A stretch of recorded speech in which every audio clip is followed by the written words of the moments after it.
भाई मैं बेकर समाज की अध्यापिका हूँ, वरिष्ठ अध्यापिका 2nd ग्रेड।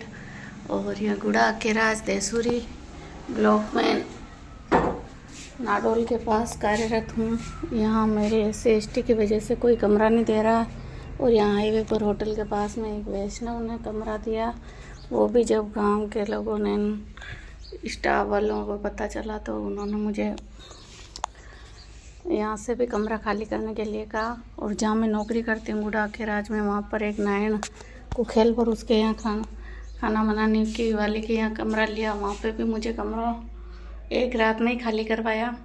और मैं राजसमंद से अप डाउन करती हूँ, आधा घंटा गाड़ी लेट हो जाती है तो स्टाफ को दबाकर मुझे मेरे फाटक के लॉक लगवा देते हैं। मेरा अटेंडेंस रजिस्टर को लॉक में लगा करके मेरी सील लगा देते हैं, लाल लाइन खींच लेते हैं।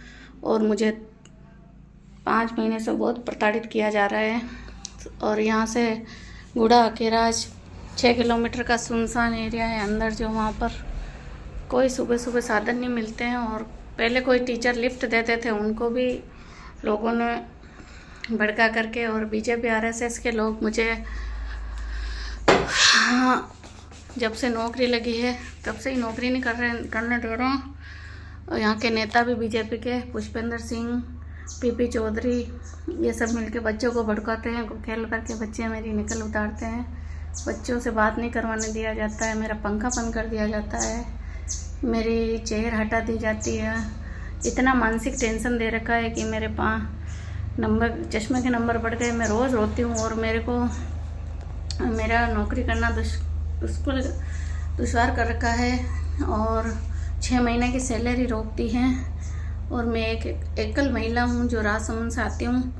जब मैं वोल्वो गाड़ी में आती थी सुबह 7:30 बजे, वो पहले कंडक्टर मुझे बैठा लेता था और यहाँ उठा देता था।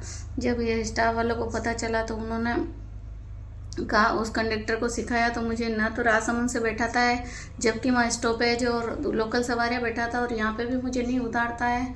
और कहता है कि ऑनलाइन टिकट लोगे तभी उतारूँगा, और तुम क्या पढ़ाती होगी लेट। SC/ST के जो मेघवाल है वो भी BJP के जो दलाल हैं, राष्ट्रीय के अध्यक्ष बने हुए हैं। और सारे मेघवाल कार्यरत है, एक देवासी और एक जनरल की अभी नई 3rd ग्रेड की अध्यापिका लगी है। और उसको सारे अधिकार दे रखे, टॉयलेट के ताला लगा रखा है, कभी सफाई नहीं करवाई जाती है।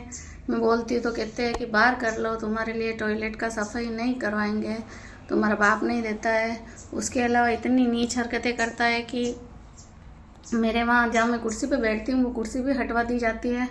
और बच्चे मेरा कहना नहीं मानते, बच्चे कहते हैं हमारे को पढ़ाई नहीं करनी है, हम किताब नहीं लेके आए। जो बच्चे कुछ चुपके मेरे से बात करते, ढोंग लगते, तो उनको भी डराया धमकाया जाता है मेरे आने के बाद उनको।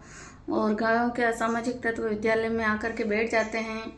और मुझे टी क्लब से भी वंचित कर रखा है, जो मैंने चाय पीना भी छोड़ दिया।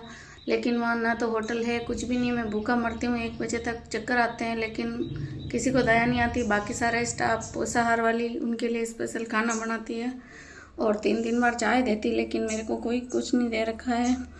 उसके अलावा मुझे कोई लिफ्ट देता है तो भी नहीं। जो एक बस आती है गांव में, बस रुकती है, बस वाले को सिखा दिया, बस वाला भी नहीं रोकता है। मैं पैदल आती हूँ 5 किलोमीटर, और रास्ते में कुछ गुंडे मेरे को पीछा करवाते हैं। मेरे साथ कोई भी हादसा हो सकता है, मुझे बहुत प्रताड़ित किया जा रहा है, मैं सुसाइड कर लूँगी।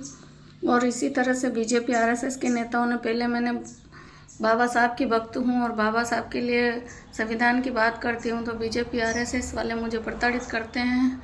और जहाँ नौकरी पर जाती हूँ एक दूसरे को फ़ोन करके बता देते कि ये मैडम आई है ललिता रेगर, इसको कैसे न कैसे मानसिक रूप से, आर्थिक सामाजिक रूप से टॉर्चर करना है, सैलरी रोक देना, CL लगा देना, बेवजह से मुझे प्रताड़ित करना। रूम लेती हूँ तो मकान मालिक को भड़काना, बच्चों को भड़काना, कुक हेल्पर से गालियाँ निकलवाना, बच्चों से नकल निकलवाना, बच्चों को मुझे पढ़ाने के लिए किताबें अवेलेबल नहीं करवाना।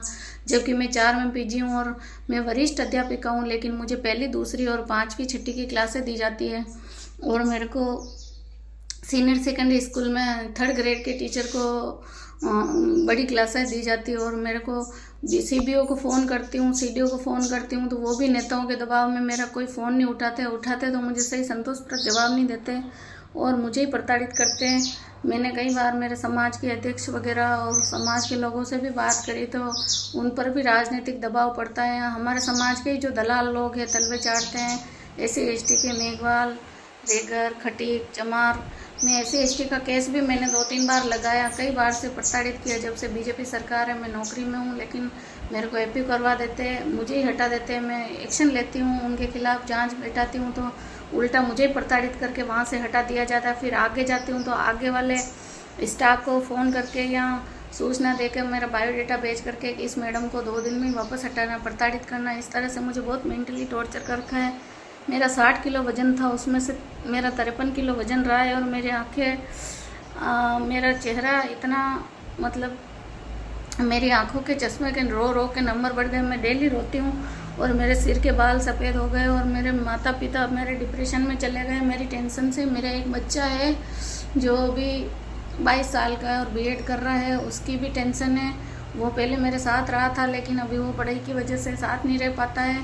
और मैंने फिर भी बाबा साहब की बात करना और अभी इनके डर से, बीजेपी सरकार के डर से संविधान की खुले बात करना छोड़ दिया। लेकिन इन कुत्तों की नज़र में मैं पहले से ही थी। जब से बीजेपी सरकार आई, पहले मैं चंद्रशेखर जी, रामन सर के वीडियो देखती थी और मैं संविधान के बारे में पढ़ी लिखी हूँ। मैंने सब में PG कर रखा है, 4 में। तो मुझे अन्याय के विरुद्ध आवाज़ उठाती थी, SC/ST, जातिवाद और महिला अत्याचारों के खिलाफ आवाज़ उठाती थी। तो इसका ये सब मेरे विभाग वाले और यहाँ के लोकल नेता जो बीजेपी के, दिया कुमारी और राजसमंद में भी कोई एक रतनलाल